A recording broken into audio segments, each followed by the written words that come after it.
Halo, shalom anak-anak. Sampai jumpa lagi di channel Pak Cim 71 channel. Saya Pendeta Timotius Purwanto, SSI Teol, akan menyampaikan sebuah presentasi tentang materi pelajaran Pendidikan Agama Kristen dan Budi Pekerti kelas 6 SD, khususnya bab 11. Ya, dengan menggunakan media presentasi yang menarik, PowerPoint, ini medianya. Saya akan menggunakan model slideshow, yaitu pada pelajaran ke-11, pemimpin yang melayani. Nah, silahkan kalian siapkan dulu Alkitab sebagai bahan bacaan, kemudian catatan atau buku, pensil dan juga pulpen yang diperlukan ya. Siap, sudah siap semuanya? Ini saya akan mulai, saya akan buka slideshow-nya ya. Ya ini. Yaitu pendidikan agama Kristen dan Budi Pekerti kelas 6 SD. Pelajaran yang ke-11 judulnya Pemimpin yang Melayani.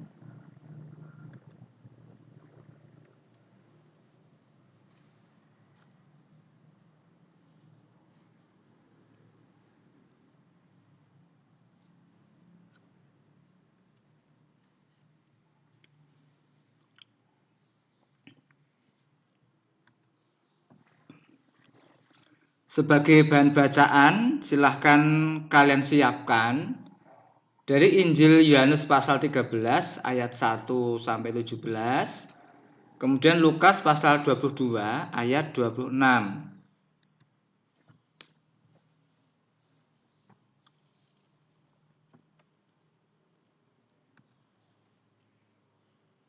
Sebelum mulai pelajaran, mari kita berdoa terlebih dahulu.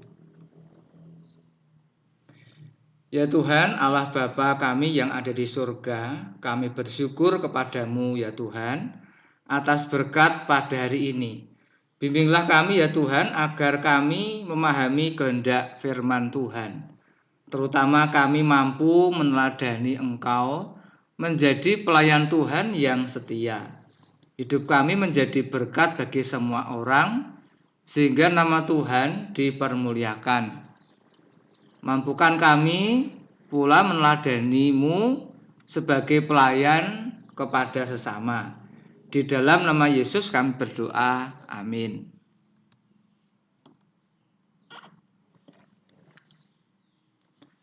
Sebelum lebih lanjut menyaksikan video ini, jangan lupa ya, tekan like, kemudian tekan subscribe, tekan belnya atau loncengnya, dan kemudian share atau bagikan.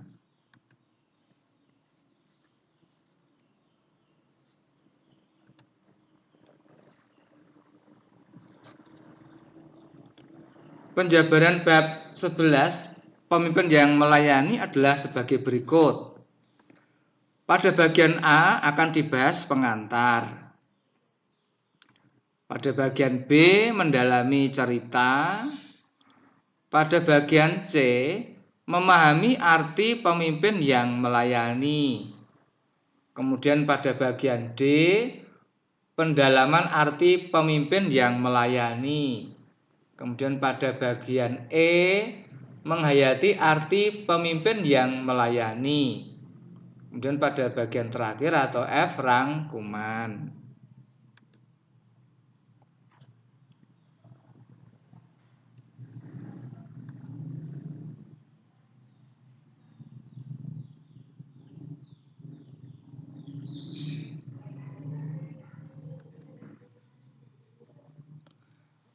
Anto adalah ketua kelas 6.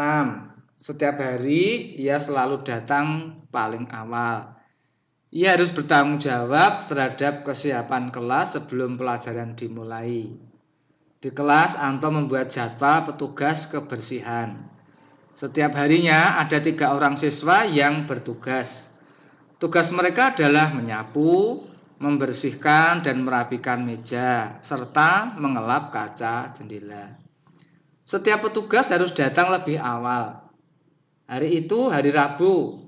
Yang bertugas adalah Edi, Lasma, dan Tini. Edi dan Lasma sudah berada di ruang kelas. Sedang Edi menyapu lantai. Sementara Lasma membersihkan dan merapikan meja-meja. Tetapi Tini belum kelihatan. Padahal teman yang lain sudah berdatangan. Melihat hal itu, Anto bergegas membantu. Tanpa banyak bicara, Anto langsung mengambil kain lap lalu membersihkan kaca jendela.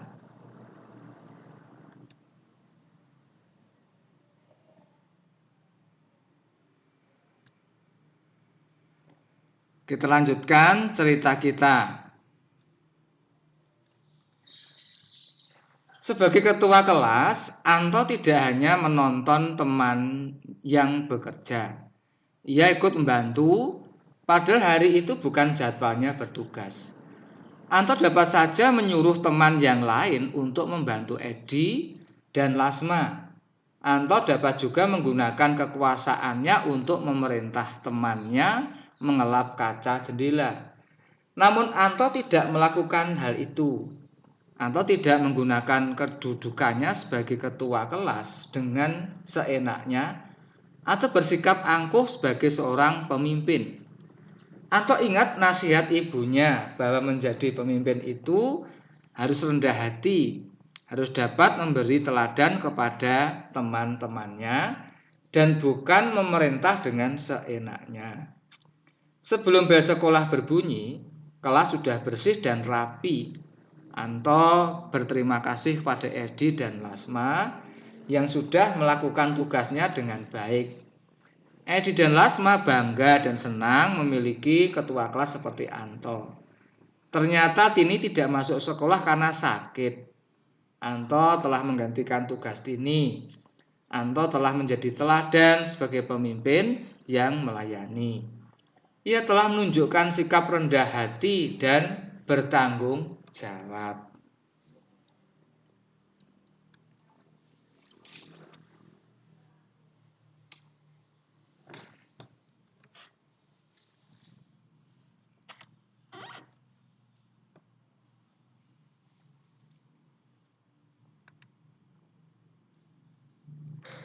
Belajar dari cerita tadi, jawablah pertanyaan berikut ini.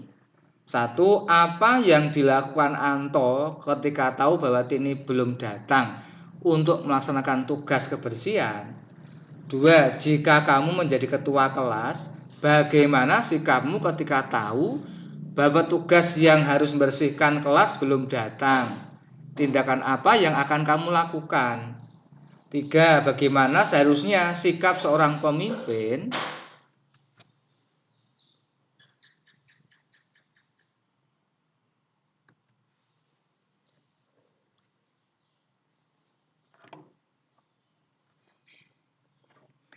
Sekarang pada bagian B ini kita akan mendalami cerita kitab tentang Yesus yang membasuh kaki murid-muridnya. Pada suatu hari, Yesus membasuh kaki murid-muridnya. Yesus mengambil handuk dan menyandangnya. Ia menuangkan air ke dalam baskom, lalu mulai membasuh kaki murid-muridnya. Mula-mula ia mendatangi seorang murid. Ia membasuh kaki murid itu dan meringkannya dengan handuk. Kemudian ia mendatangi murid yang lain. Murid-murid tidak tahu harus berkata apa. Mereka tidak ingin Yesus membasuh kaki mereka. Itu pekerjaan pelayan. Namun mereka tidak berani meminta Yesus berhenti. Setelah beberapa lama, tibalah giliran Petrus.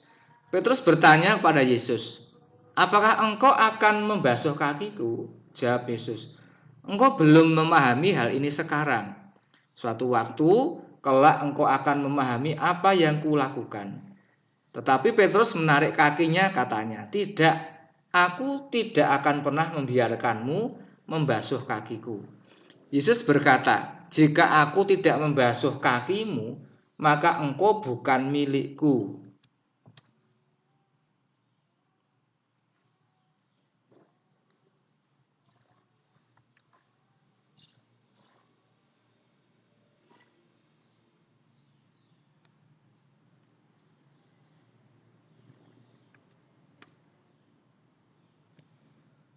Petrus sangat mengasihi Yesus.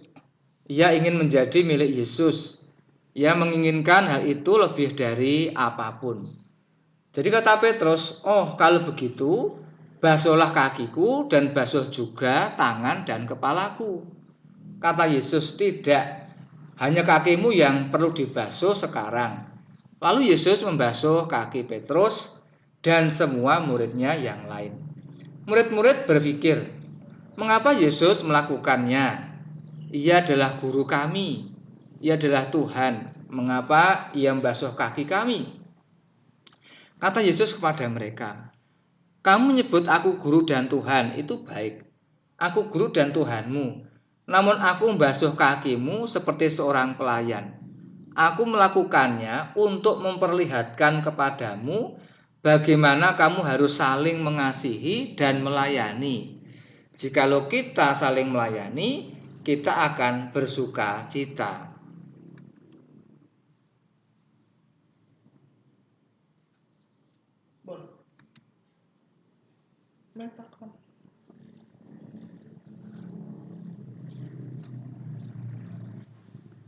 Sekarang memahami teladan Yesus sebagai pemimpin yang melayani. Meneladan cerita Yesus membasuh kaki murid-muridnya, jawablah pertanyaan-pertanyaan berikut. 1. Tindakan apa yang dilakukan Yesus untuk melayani murid-muridnya? Mengapa Yesus melakukan hal tersebut? 2. Pelayanan seperti apa yang dapat kamu lakukan dalam hidup setiap hari dengan mencontoh teladan yang telah diberikan Yesus? 3. Seandainya kamu adalah ketua kelas, bagaimana cara kamu menenangkan kelas yang ribut ketika tidak ada guru dalam kelas? Atau jika kamu adalah ketua kelompok, bagaimana sikap kamu saat berhadapan dengan teman yang berbeda pendapat dengan kamu saat berdiskusi? Apa yang kamu lakukan?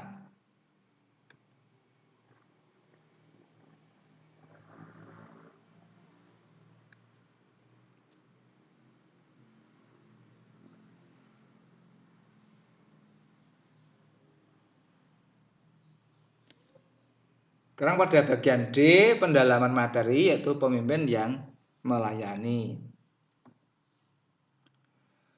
Menurut Kamus Besar Bahasa Indonesia, pemimpin berarti orang yang memimpin atau orang yang ditunjuk untuk mengepalai atau membimbing atau menuntun orang lain, baik secara personal atau pribadi maupun kolektif atau bersama-sama.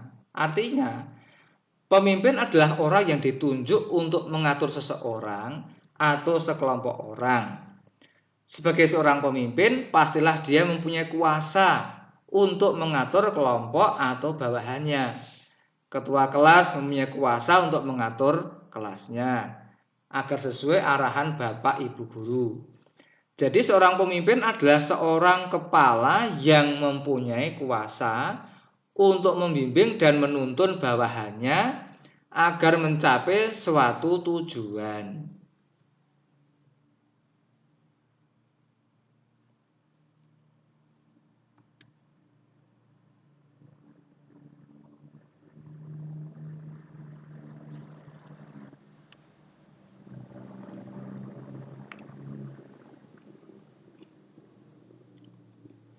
Di dunia ini ada banyak pemimpin.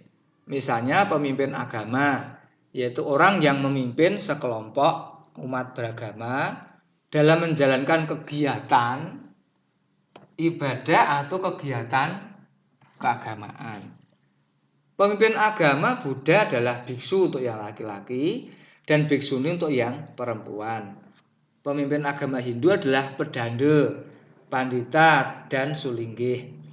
Pemimpin agama Islam adalah ulama, kiai, ustadz, dan habib. Pemimpin agama Konghucu adalah Jiao Sheng atau penebar agama, Wensi atau guru agama, atau Suesi pendeta, dan Zhang Lao atau tokoh sesepuh. Pemimpin agama Katolik adalah romo, uskup, paus, biarawan untuk yang laki-laki, atau biarati untuk yang perempuan. Pemimpin agama Kristen adalah pendeta. Ada juga pemimpin negara. Pemimpin negara adalah sebuah jabatan yang mempunyai peranan sebagai wakil tertinggi dari suatu negara. Contohnya di Indonesia disebut presiden. Pemimpin lainnya misalnya di suatu provinsi disebut gubernur, di kelurahan disebut lurah, dan pemimpin di rumah tangga atau kepala keluarga adalah ayah. Sedangkan pemimpin di sekolah disebut kepala sekolah. Masih ada banyak pemimpin lainnya di sekitar kita.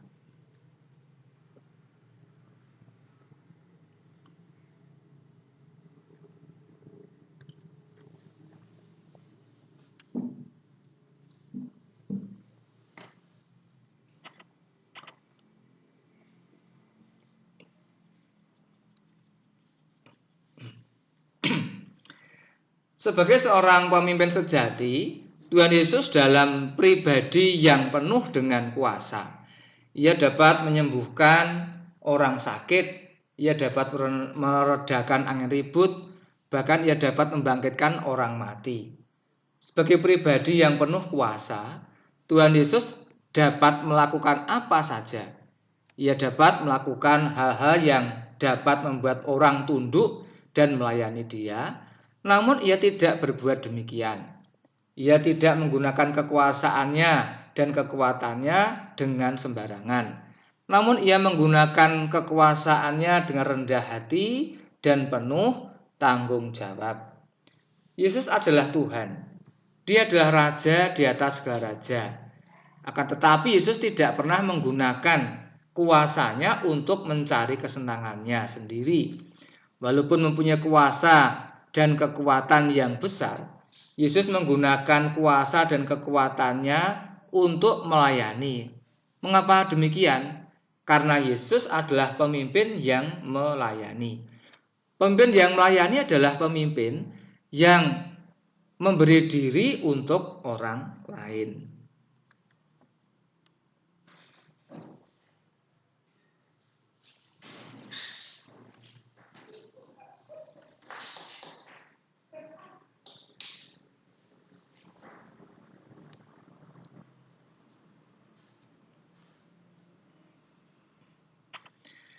Injil Yohanes 13 ayat 1-17 menjelaskan bahwa ketika Yesus bersama dengan murid-muridnya, ia melayani mereka.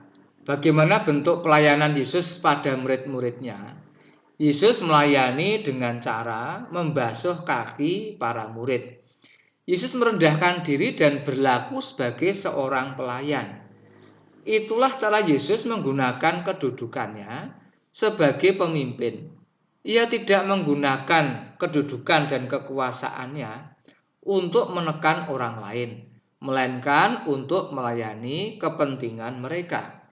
Yesus mau melayani orang lain, sebuah tindakan yang luar biasa, bukan? Yesus yang punya kuasa itu justru memakai kuasa yang ada padanya untuk melayani. Nah, itulah pemimpin yang sesungguhnya. Pemimpin yang melayani adalah seperti Yesus. Tuhan Yesus sendiri pernah berkata dalam Lukas 22 ayat 26, "Tetapi kamu tidaklah demikian, melainkan yang terbesar di antara kamu hendaklah menjadi sebagai yang paling muda dan pemimpin sebagai pelayan."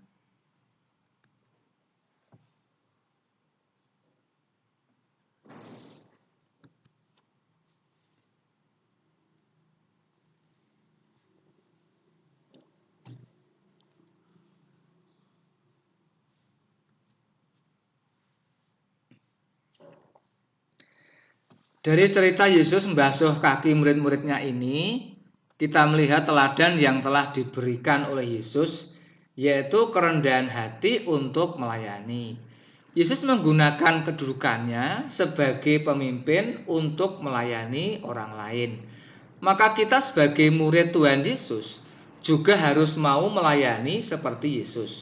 Melayani dengan penuh sukarela, tanpa segan-segan apalagi malu, dan bukan menggunakan kedudukan untuk meninggikan diri atau menekan sesama.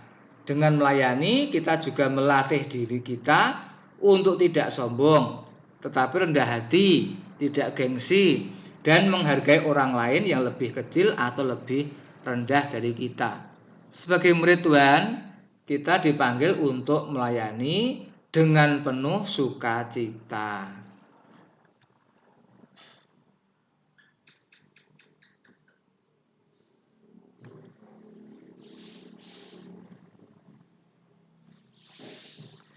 Nah, pada bagian E ini kalian akan menghayati tentang tema pemimpin yang melayani. Nah, jawablah,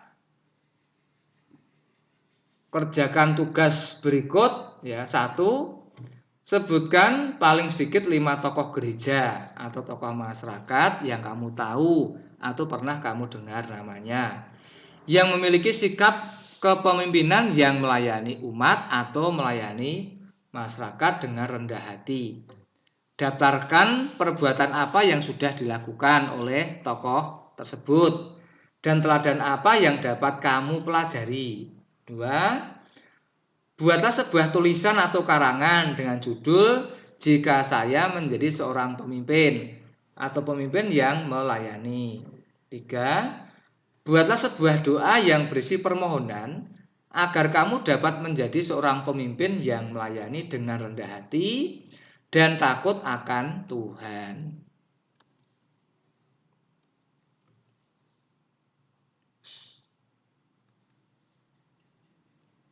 Sekarang rangkuman.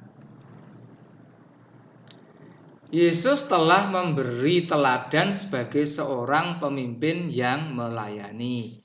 Pemimpin yang melayani adalah memberikan dirinya untuk orang lain. Yesus telah memberi contoh sebagai pemimpin yang mau merendah dengan membasuh kaki murid-muridnya. Yesus menghendaki agar semua anak Tuhan menjadi pemimpin yang mau melayani dengan rendah hati.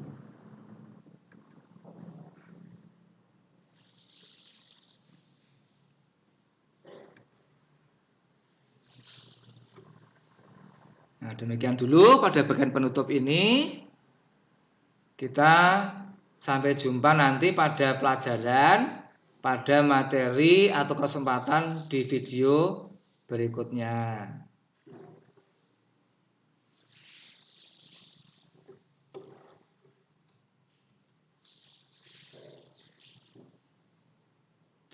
Maka sebagai penutup pelajaran, mari kita berdoa. Kita ucapkan doa Bapa kami bersama-sama. Bapa kami yang di surga, dikuduskanlah namamu, datanglah kerajaanmu, jadilah kehendakmu di bumi seperti di surga. Berikanlah kami pada hari ini makanan kami yang secukupnya. Dan ampunilah kami akan kesalahan kami, seperti kami juga mengampuni orang yang bersalah kepada kami. Dan janganlah membawa kami ke dalam pencobaan, tetapi lepaskanlah kami daripada yang jahat. Karena Engkaulah yang mempunyai kerajaan dan kuasa dan kemuliaan sampai selama-lamanya. Amin.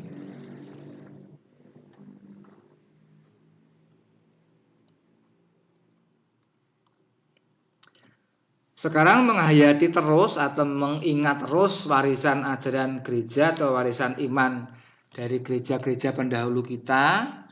Kita ucapkan 12 pengakuan iman rasuli bersama-sama.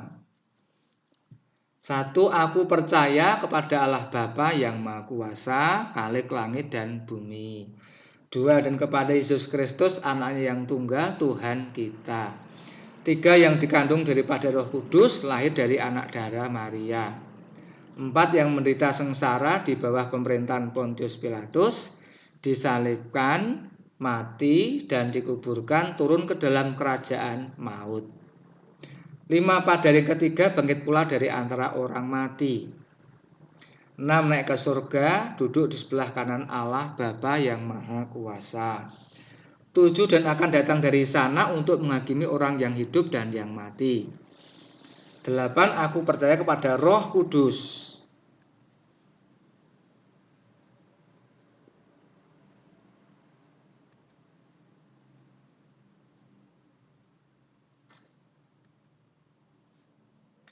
9. Gereja yang kudus dan am, persekutuan orang kudus. 10. Pengampunan dosa. 11 kebangkitan daging, dan 12 hidup yang kekal.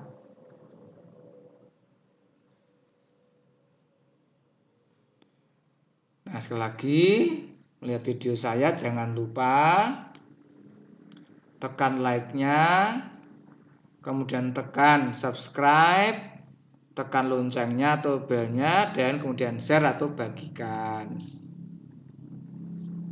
Nah, demikian dahulu video pembelajaran saya, mudah-mudahan bermanfaat, mudah kamu ingat, menarik untuk kamu. Ya, sampai ketemu di video berikutnya di Pak Cim 71 channel untuk materi-materi pelajaran lain yang lebih menarik. Ikuti saja, mudah-mudahan bermanfaat untuk kamu semuanya. Tuhan Yesus